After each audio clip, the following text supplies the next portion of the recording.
के राष्ट्रपति जेलेंस्की बहुत बुरे फंस चुके हैं। ट्रंप ने जहां पुतिन का साथ देने का मन बना लिया है, वहीं यूक्रेन के साथ चट्टान की तरह खड़ा नेटो भी अब पुतिन से घबराया नजर आने लगा है। नेटो से जुड़े एक पूर्व कमांडर ने तो यहां तक दावा कर दिया है कि यूक्रेन को अब पुतिन को अपनी जमीन के 20% इलाके पर कब्जा देना पड़ेगा, वरना जेलेंस्की 80% इलाका भी पुतिन से हार बैठेंगे। उधर नेटो से जुड़े एक्सपर्ट्स का दावा यह भी है कि अब यूक्रेन को हारते हुए देखना नेटो की मजबूरी बनता चला जा रहा है।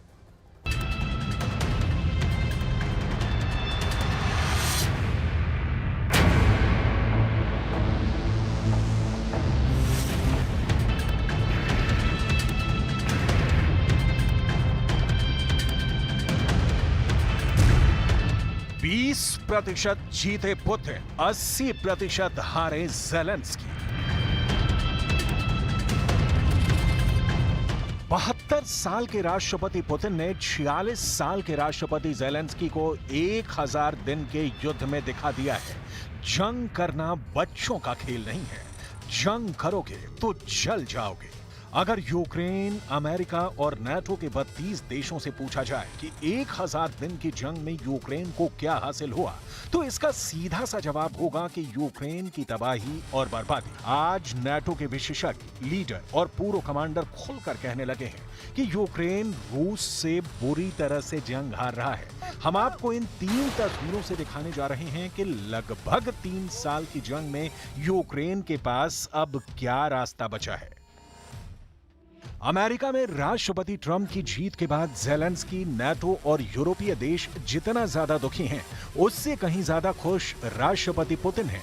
पुतिन को एहसास हो चुका है कि अब ट्रंप यूक्रेन का सरेंडर जरूर करा देंगे। मौजूदा हालात में दावे किए जा रहे हैं कि रूस यूक्रेन के कुल भूभाग के 20% इलाकों पर पूरी तरह से कब्जा कर चुका है, या ये कहें कि पुतिन ने यूक्रेन के 20% इलाके को जीत लिया है। जबकि जेलेंस्की को अब फिक्र है कि पुतिन से यूक्रेन के बचे हुए 80% इलाके को कैसे बचाया जाए। जेलेंस्की और नाटो के लिए अमेरिका के नवनिर्वाचित राष्ट्रपति डोनाल्ड ट्रंप इस वक्त किसी यमराज से कम नहीं है। ट्रंप ने साफ कर दिया है कि वो ना तो रूस यूक्रेन जंग में नाटो का साथ देंगे और ना ही यूक्रेन को अब और सैन्य मदद और घातक हथियार देंगे। ऐसे हालात में अब नाटो में ही फूट पड़ चुकी है। हालात ये हो गए हैं कि अब नाटो यूक्रेन की हार देखने को तैयार होने लगा है, या ये कहें कि यूक्रेन की हार के लिए नाटो ने भगोड़े फॉर्मूले पर काम करना शुरू कर दिया है। जबकि पुतिन को लगता है कि 1000 दिन से चल रही जंग अब वो 1 महीने में पूरी तरह से जीत लेंगे। नाटो ने तैयार किया भगोड़ा फॉर्मूला। अब आप ये भी जान लीजिए कि पुतिन के साथ ट्रंप की यारी सामने आने के बाद से नाटो देशों के राष्ट्र प्रमुख, टॉप लीडर, अफसर और पूर्व कमांडर रूस यूक्रेन जंग पर क्या दावे करने लगे हैं। सबसे पहले आप इनसे मिलिए। ये हैं उत्तर अटलांटिक संधि संगठन यानी नाटो के पूर्व कमांडर जेम्स स्टावरिड्स। युद्ध का जबरदस्त अनुभव रखने वाले जेम्स स्टावरिड्स पिछले 2.5 साल से रूस यूक्रेन जंग पर भविष्यवाणियां कर रहे हैं। अब जेम्स ने यूक्रेन जंग पर ऐसा दावा किया है कि जिसे सुनकर शायद जेलेंस्की के भी होश उड़ जाएंगे। जेम्स जो दावे कर रहे हैं उसे सुनकर ऐसा लग रहा है कि नाटो एक ऐसा भगोड़ा फॉर्मूला तैयार कर रहा है जहां यूक्रेन की हार और तबाही तय है। तमंचे को तोप समझ बैठे जेलेंस्की। नाटो और अमेरिका पर आंख मूंद कर रूस से जंग करने वाले जेलेंस्की के लिए नाटो कोड़ साबित हो रहा है। इसे ऐसे समझा जा सकता है, जिस नाटो को जेलेंस्की तोप समझ रहे थे, वो नाटो पुतिन के सामने तमंचा साबित हुआ। यानी नाटो और अमेरिका की वजह से यूक्रेन ऐसे हालात में पहुंच गया कि जहां दोस्त बना नाटो भी यूक्रेन के लिए दुश्मन साबित हो रहा है। यूक्रेन के लिए नाटो की ताकत तोप की जगह तमंचा साबित हो रही है। इधर अमेरिकी मीडिया CNN के साथ बातचीत में नाटो के पूर्व कमांडर जेम्स स्टावरिड्स ने जो भविष्यवाणी की है वो हैरान करने वाली है। जेम्स स्टावरिड्स ने कहा है कि रूसी राष्ट्रपति व्लादिमीर पुतिन यूक्रेन के 20% हिस्से पर पूरी तरह से कब्जा हासिल करने के बाद जंग रोक सकते हैं। सेवानिवृत्त एडमिरल जेम्स के मुताबिक हालांकि पुतिन यूक्रेन के सिर्फ 20% हिस्सा लेकर खुश नहीं होंगे। जेम्स ने कहा कि पुतिन यूक्रेन के 20% हिस्से से नफरत करेंगे।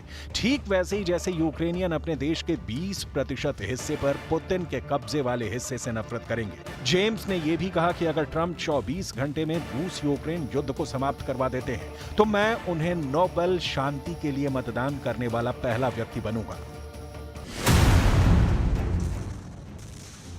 इधर दूसरी तरफ उत्तर कोरिया के सैनिकों ने आधिकारिक तौर पर यूक्रेन पर बड़ा हमला कर दिया है। लगभग 12,000 यूक्रेनी सैनिक रूस के कुर्स्क में पूर्वी यूक्रेन पर हमला कर रहे हैं। जानकारी के मुताबिक हर दिन यूक्रेन के 1100 सैनिक रूस और उत्तर कोरिया के सैनिकों के हमले में मारे जा रहे हैं। अगर इसी तरह से यूक्रेन के सैनिक मारे गए तो पूर्वी यूक्रेन में महज 10 दिन के अंदर यूक्रेनी सैनिकों का सफाया हो जाएगा। ऐसे हालात में आप अंदाजा लगाइए कि जब 20 जनवरी 2025 को ट्रंप ओवल ऑफिस में राष्ट्रपति बनकर कुर्सी संभालेंगे तब तक तो रूस और उत्तर कोरिया मिलकर यूक्रेन को तबाह कर डालेंगे। ट्रंप वैसे भी नेटो से खफा रहते हैं। हम आपको ट्रंप के वो बयान दिखाते हैं जिसमें ट्रंप ने नेटो पर जमकर गुस्सा निकाला था।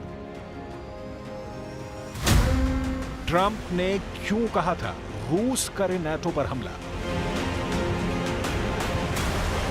अमेरिका के वरिष्ठ प्रशासनिक अधिकारियों ने 2019 में द न्यूयॉर्क टाइम्स को बताया कि ट्रंप ने बार बार नेटो की आलोचना की थी और राष्ट्रपति पद पर रहते हुए उन्होंने कहा था कि वो नेटो से अमेरिका को हटवा देंगे। विशेषज्ञों का कहना है कि ट्रंप नेटो से अमेरिका को बाहर निकलवाएंगे। इसकी संभावना बहुत कम है, लेकिन ट्रंप नेटो को अमेरिका पर एक बहुत बड़ा बोझ और बेकार का गठबंधन मानते हैं। फरवरी 2024 में ट्रंप ने नेटो पर कहा था कि वो रूस को नेटो के उन सभी देशों पर हमला करने के लिए प्रोत्साहित करेंगे जो गठबंधन के लिए वित्तीय प्रतिबद्धताओं को पूरा करने में विफल रहे हैं। उस वक्त बाइडेन प्रशासन ने ट्रंप की इस टिप्पणी की निंदा करते हुए इसे भयावह और बेतुका बताया था।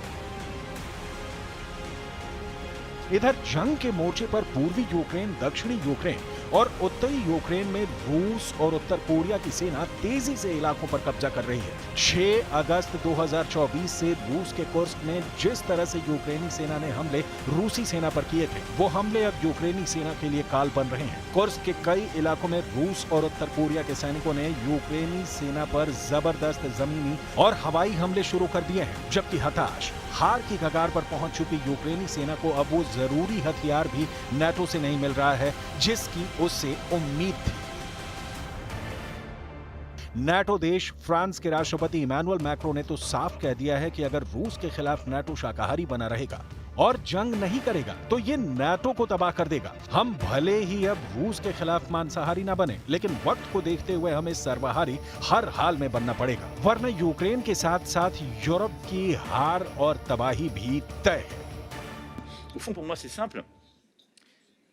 Le monde est fait d'herbivores et de carnivores. Si on décide de rester des herbivores, les carnivores gagneront. Et nous serons un marché pour eux. Je pense qu'au moins, ce serait pas mal de choisir d'être des omnivores. Je ne veux pas être agressif, je veux juste qu'on sache se défendre sur chacun de ces sujets. Mais je n'ai pas envie de laisser l'Europe comme un formidable théâtre habité par des herbivores que des carnivores, selon leur agenda, viendront dévorer. इधर दूसरी तरफ Putin और किम के plan से Zelensky बुरी तरह से घबरा गए हैं। हालात ये हो गए हैं कि ज़ेलेंस्की को लग रहा है कि रूस के जिस कुर्स्क में उनके सैनिकों ने 400 वर्ग मील और 100 रूसी गांवों पर कब्जा किया था, उन इलाकों में अब रूसी सेना उत्तर कोरिया के खूंखार सैनिकों के साथ मिलकर हमला कर देगी और ऐसे हालात में यूक्रेन के सैनिकों के सामने सिर्फ एक रास्ता बचेगा, वो है रूस के कुर्स्क से मैदान छोड़कर भागो। Western partners, the voice of Global South and China is not so loud as it has to be now about North Korean contingent on the territory of Russia. I think it's very dangerous. It opens the new page in this.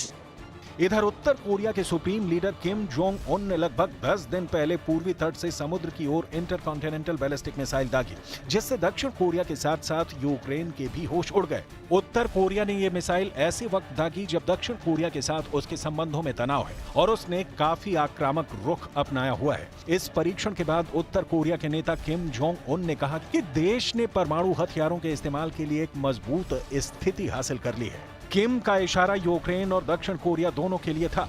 वहीं दूसरी तरफ ये खबर है कि उत्तर Korea के कम से कम 3 general इस वक्त रूस के पूर्वी इलाके में पहुंच चुके हैं।